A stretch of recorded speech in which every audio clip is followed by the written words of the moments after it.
I'm gonna be really sad if this doesn't record correctly, because I'm not used to doing this. But yeah, I just wanted to show a pretty nice problem that I had in my calc class. So here we go.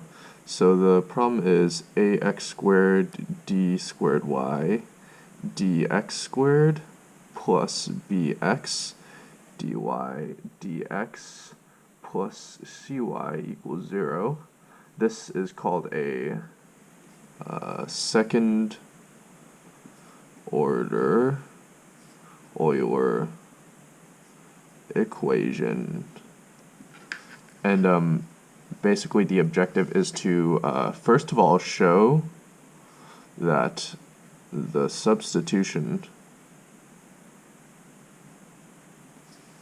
y equals ln x transforms the equation, the Euler equation, into the form a d squared y dv squared plus b minus a dy dv plus cy equals 0.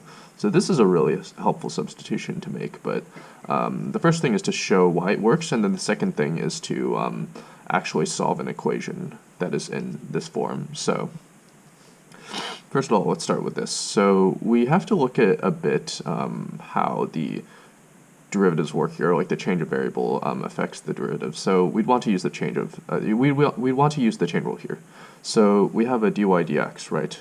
So dy dx is dy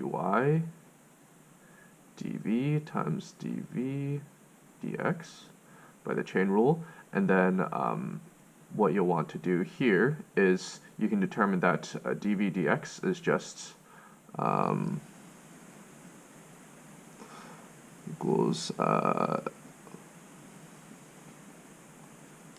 which is just 1 over x, right? So that implies that a dy dx is dy dv 1 over x. So now here's the trickier thing. What is d squared y dx squared in terms of dv? So here we just want to use the product rule here. So you would take the derivative with respect to x of 1 over x, and then this, and then use the product rule. So it's just a dy dv,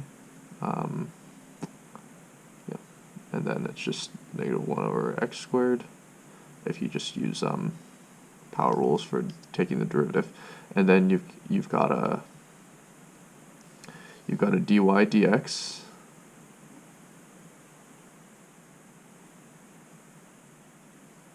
and you're just taking the derivative of this, right? Oh, hold on a second. So you're taking the derivative of this multiplied by 1 over x, and the derivative of this is then just let me think real quick. Okay, so it's really just you have to have the right way of taking derivatives. So this is kind of like analogous of doing dy dx when you're doing the implicit derivative. So you got the dy dx. So this is the you're differentiating dy dv. So this corresponds to taking the derivative of this, and then multiplied by 1 over x, because you've still got this remnant, right? And we know that we've just determined that dv dx is dy dv times dv dx. So that means d squared y dx squared equals, it's actually just this, dy dv plus 1x squared d squared y dv squared. So this is really helpful. Now that we can plug in, so let's just plug in the values of dy dx and d squared y dx squared into the Euler equation. So we've got ax squared times 1 over x squared dy dv plus d squared y dv squared plus, and then we've got bx times dx, no, sorry, my bad, dy dv times 1 over x plus cv equals 0. And basically when you work all this out, it's not too hard to do. It just comes out to what you'd expect it to be, dy dv squared plus b minus a dy dv plus cy equals 0.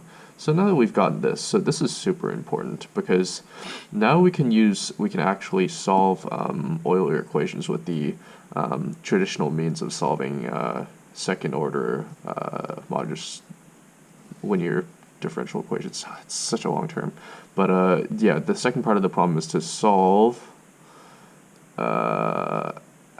x squared y plus 2xy minus 12y. So this is just this is an Euler second order Euler equation. So since we know how to use the general solution, we can just basically put it in this form, and thus we get a right here. The coefficient a is 1 here, so it's just d squared y dv squared. And then this one, it's just b minus a, 2 minus 1 is also 1, so it's just dy dv, and then of course c is negative 12, so we've got 12y equals 0.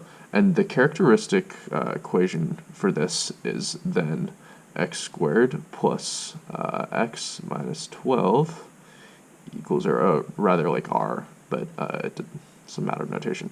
So now we can just use the traditional method. So if we state that like x or r comes in the form, or like the solutions, okay, like let's just solve for x first, and then we can go from there. So x, clearly, if you work out the quadratic, this has to be in the form x plus 4, x minus 3, because these terms multiply to negative 12 and add to 1, so that's how you do that basically.